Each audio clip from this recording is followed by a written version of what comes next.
चलो आज एक छोटा सा ना थॉट एक्सपेरिमेंट करते हैं।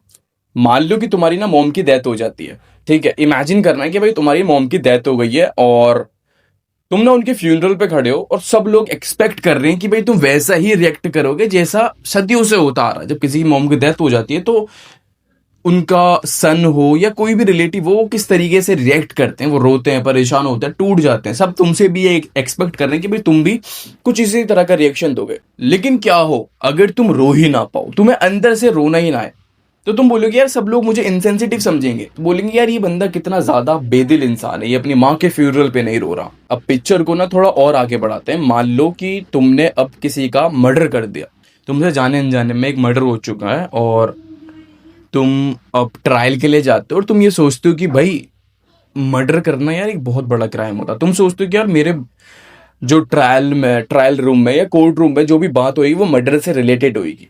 बट ट्रायल रूम में ऐसा कुछ भी नहीं होता। लोग उस बारे में बात ही नहीं कर रहे कि तुमने एक मर्डर करा है। लोग इस बारे में बात कर रहे हैं कि भाई तुम अपनी माँ के फ्यूनरल पे रोए क्यों नहीं, तुम अपनी माँ के मरने पे रोए क्यों नहीं। जज, लॉयर, सब लोग यही पूछ रहे हैं कि भाई तुम अपनी माँ के मरने पे क्यों नहीं। तुम्हें क्राइम को लेकर जज नहीं किया जा रहा, तुम्हें तुम्हारी पर्सनैलिटी को लेकर जज करा जा रहा है। सुनने में ये थोड़ा अब्सर्ड लगता है, लेकिन यही अल्बर्ट कामू की नोवेल द स्ट्रेंजर का स्टार्टिंग पॉइंट है।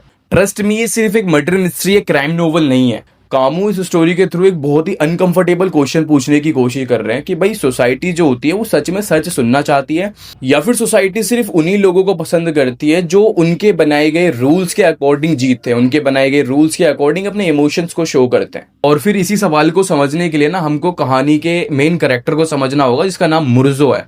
अब इसकी नाम की स्पेलिंग ये है, मुझे नहीं पता कि इसका प्रोनाउंसिएशन क्या है। मैंने गूगल प्रोनाउंसिएशन बताकर सर्च करा दो तो वो यही बता रहे थे कि भाई इसका जो प्रोनाउंसिएशन है वो मुर्जो करके होता है। तो हमें इस करेक्टर को थोड़ा एनालाइज करना पड़ेगा कि भाई इसके असल में ये करेक्टर है कैसा। चलो मिलते हैं इस कहानी के मेन करेक्टर से जिसका नाम है मुर्जो। और ऑनेस्टली पहली नजर में ना ये बंदा कोई एक्स्ट्रा ऑर्डिनरी इंसान नहीं लगता, ना ही मतलब फिलोसोफर टाइप का बंदा, बल्कि बस ये ऐसा लगता है कि भाई एक नॉर्मल सा इंसान है, एक आम इंसान है जो अपनी लाइफ को जी रहा है। ना ही इसके पास कोई एम्बिशन है, ना इसको कुछ करना है आगे जाके। बस ये एक नॉर्मल सा इंसान है जो अपनी लाइफ को जीने की कोशिश कर रहा है। बट पता है प्रॉब्लम शुरू होती है वहां पर जब ये मुर्जो नाम का बंदा दुनिया को उस तरीके से देखने से मना कर देता है जिस तरीके से बाकी सारे लोग देख रहे हैं।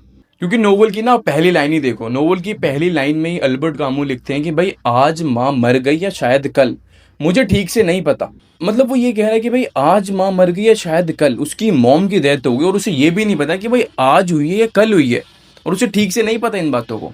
ये लाइन को पढ़ने के बाद ना लोग समझते कि यार ये कोई आदमी इतना ज्यादा कोल्ड कैसे हो सकता है जिसको अपनी माँ के बारे में नहीं पता। लेकिन एक सेकंड, शायद अल्बर्ट कामू हमको ये नहीं बताना चाह रहे कि भाई मुर्जो के पास कोई इमोशन नहीं है, बल्कि ना अल्बर्ट कामू हमको ये दिखाना चाह रहे हैं कि भाई मुर्जो उन इमोशंस को शो ही नहीं करता जो उसको फील ही नहीं हो रहे। देखो फ्यूनरल में सब लोग मुर्जो से एक सर्टेन तरीके के इमोशंस एक्सपेक्ट कर रहे थे कि भाई ये ना रोएगा या परेशान होएगा।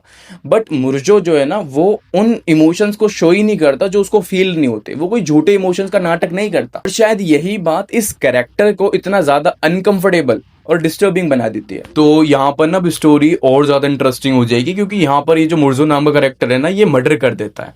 और एक मर्डर जो होता है ना वो एक सीरियस क्राइम होता है। तुम लोग सोच रहे होगे या मुर्जो खुद सोचता है कि भाई अब मैं कोर्ट में जाऊंगा तो सारा डिस्कशन इसी के अराउंड चल रहा हो कि भाई तुमने मर्डर क्यों करा।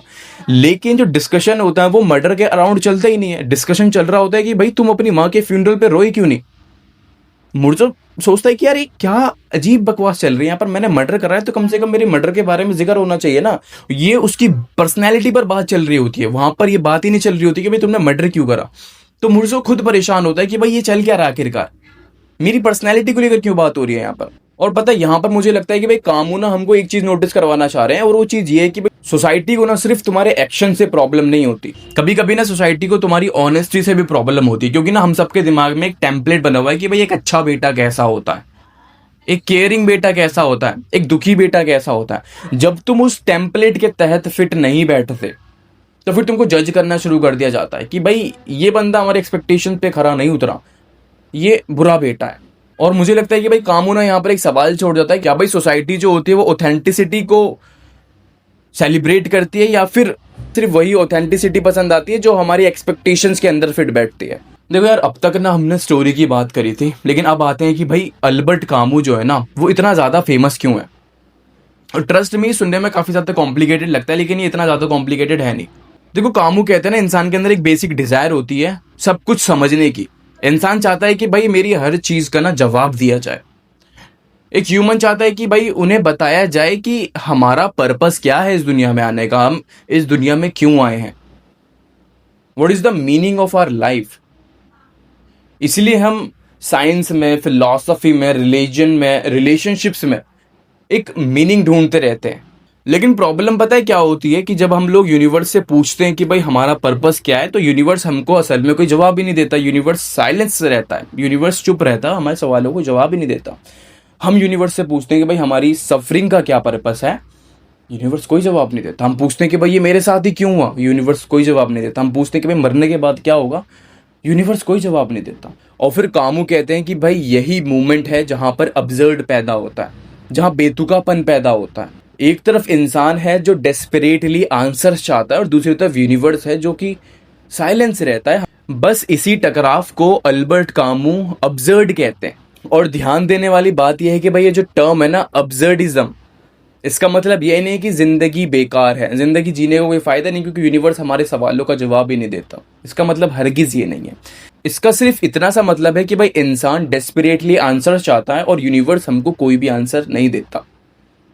और ये जो स्टोरी है ना, द स्ट्रेंजर, इसका जो मेन कैरेक्टर है मुर्जो, वो इस हकीकत को बहुत अच्छी तरीके से समझ चुका है।